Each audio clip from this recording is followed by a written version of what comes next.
All right, let's talk about Mars. If you've ever hit the space age in Forge of Empires and just felt completely lost, well, you've come to the right place. Today, we are cracking the code on what is, without a doubt, the single most important resource in the entire late game, Mars ore. This feeling right here, yeah, this is pretty much universal. We've all seen posts like this on Reddit, on the forums. You finally reach this exciting new era, and suddenly, your progress just grinds to a dead halt.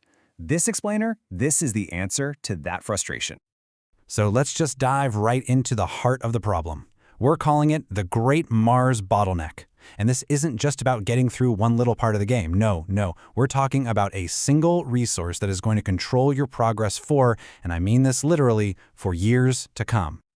You see, you've got to understand, Mars ore represents a huge shift in how the game works. It's the very first special good.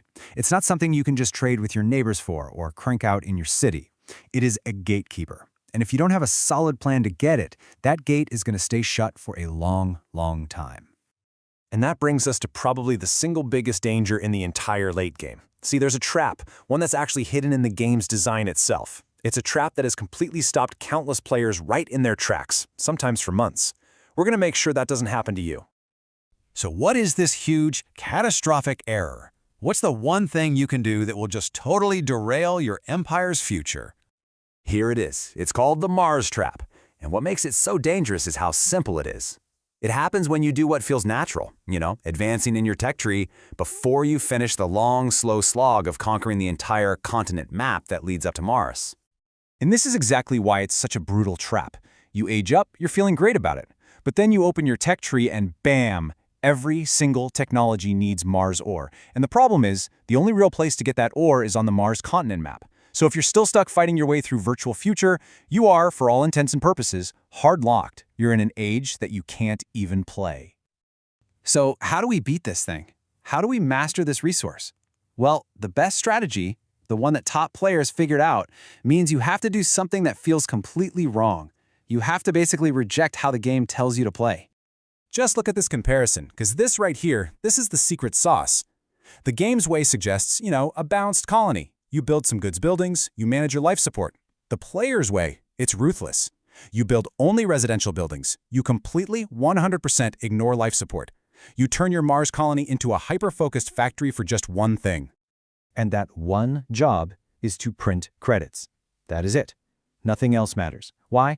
Well, because those credits are the fuel for the real ore gathering machine. The goods buildings the game wants you to build, they're actually a trap. They consume the very Mars ore you are trying so desperately to collect. It's the definition of working against yourself. And the reason we can get away with this, the reason we just ignore all these mechanics, is that the modern game has made them totally obsolete. I mean, why would you build goods buildings that literally eat your precious ore? And why build life support for buildings you're never even going to construct? You get way more than enough of the regular Mars goods from all the event buildings in your main city anyway. The game's economy is kind of broken here, and we can use that to our advantage. Okay, so we've got our credit factory chugging along. Now let's talk about how we use that to build an unstoppable farming machine. With that colony pumping out credits, we can turn our attention to where the real money is, the continent map. This is the engine. It's this beautiful, simple two-part loop. Step 1, the colony makes credits. Step 2, you spend those credits on the map to unlock exploration sites. Step 3, you clear those sites. Fighting is way better. And you collect your Mars ore.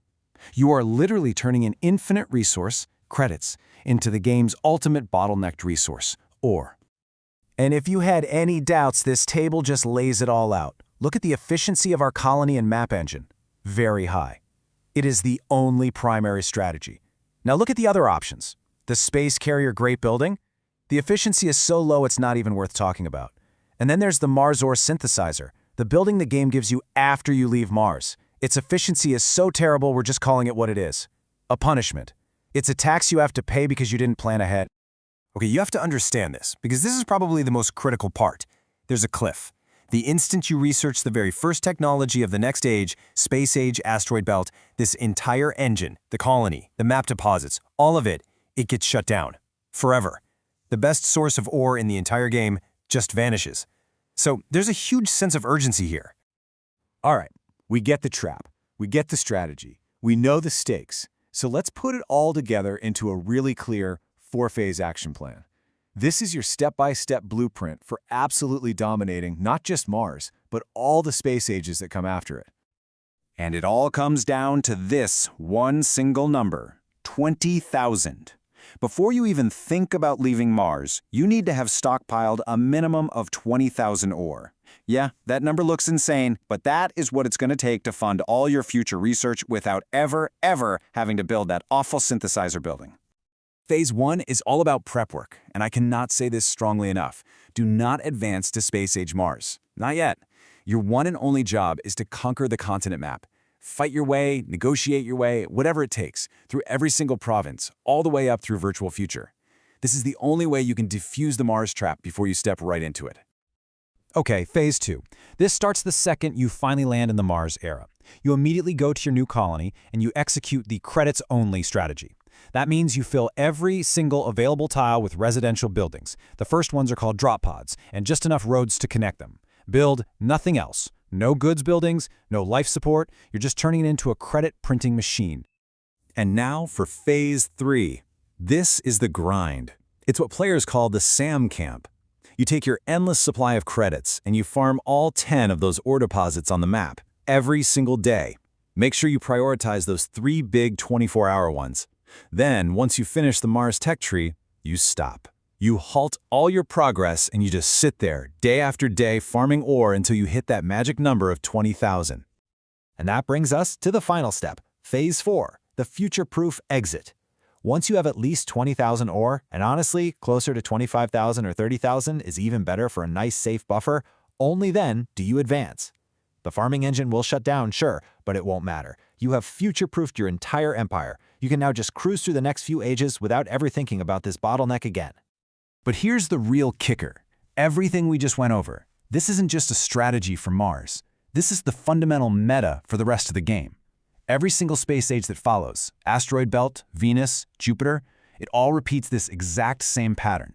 A colony, a special good, and a trap. You now have the master blueprint. So the only question left is, how are you going to use it to dominate the future?